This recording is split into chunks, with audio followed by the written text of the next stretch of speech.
తెలుసుదాం. Davos లో Telangana CM Revanth Reddy పర్యటన కొనసాగుతోంది. WF MD జెరెమీ జర్గెన్స్ తో ముఖ్యమంత్రి రేవంత్ రెడ్డి భేటీ అయ్యారు.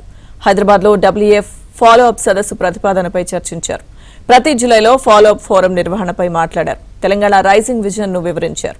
అంతేకాదు $3 ట్రిలియన్ ఎకానమీ లక్ష్యంపై రోడ్ మ్యాప్ గురించి కూడా వివరించారు. ఇందుకు WF కూడా సానుకూలంగా స్పందించింది. తెలంగాణ విజన్ కు భాగస్వామ్యంగా నిలుస్తామని హామీ ఇచ్చింది.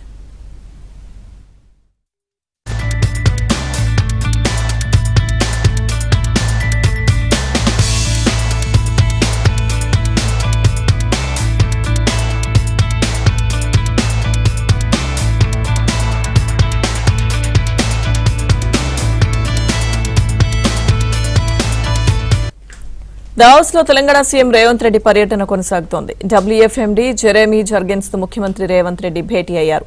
హైదరాబాద్ లో WF ఫాలో అప్ సదస్సు ప్రతిపాదనపై చర్చించారు. ప్రతి జిల్లాలో ఫాలో అప్ ఫోరం నిర్వహణపై మాట్లాడారు. తెలంగాణ రైజింగ్ విజన్ ను వివరించారు. అంతేకాదు $3 ట్రిలియన్ ఎకానమీ లక్ష్యంపై రోడ్ మ్యాప్ గురించి కూడా వివరించారు.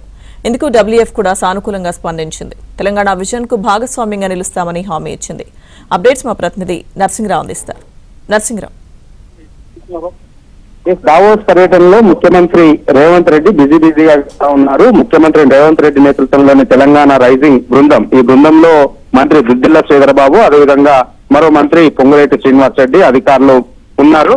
గత 3 రోజులుగా విస్తృతమైనటువంటి చర్చలు జరుపుతా ఉన్నారు. ప్రపంచ ఆర్థిక సదస్సులో వివిధ దేశాలకు సంబంధించి ఇటు Israel, UAE, Saudi Arabia, Google లాంటి ప్రపంచ దిగ్గజ సంస్థల ప్రతినిధులతో నిరంతరము చర్చలు సంప్రదింపులు జరుపుతా ఉన్నారు.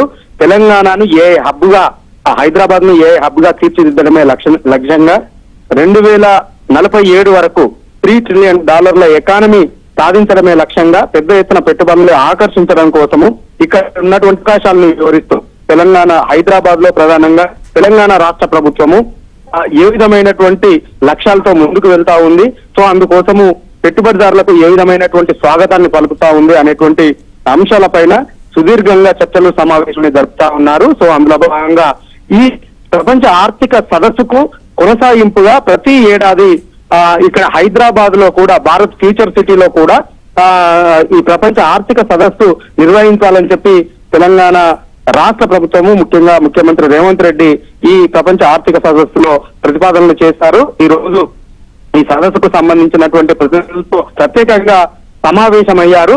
సో ఈ సమావేశంలో హైదరాబాద్ లో ముఖ్యంగా తెలంగాణ రాష్ట్ర ప్రభుత్వము విజన్ 2047 డాక్యుమెంట్ ని విడుదల చేసుకొని భారత్ ఫ్యూచర్ సిటీలో 30,000 ఎకరాల్లో ఏ విధంగా డెవలప్ చేయబోతా ఉన్నది, సో అందులో ఏ విధమైనటువంటి రాయితీల్ని సదుపాయాలను కల్పిస్తా ఉంది, భూ కేటాయింపులు ఏ విధంగా చేయబోతా ఉంది, సో వివరిస్తూ పెట్టుబడిదారుల్ని ఆకర్షించేటువంటి ప్రయత్నాలని చేస్తా ఉన్నారు. సో ప్రతిపాదనలకైతే ఈ ప్రపంచ ఆర్థిక సదస్సుకు సంబంధించినటువంటి బాధ్యులు సానుకూలంగా స్పందించారు. ప్రపంచ ఆర్థిక కంపెనీలకు సంబంధించినటువంటి ప్రతినిధులు కూడా సానుకూలంగా స్పందించారు. ప్రతి ఏడు ఇక్కడ సదస్సును నిర్వహించడం కోసము వారు సానుకూలమైనటువంటి వైఖరిని ప్రదర్శించారు.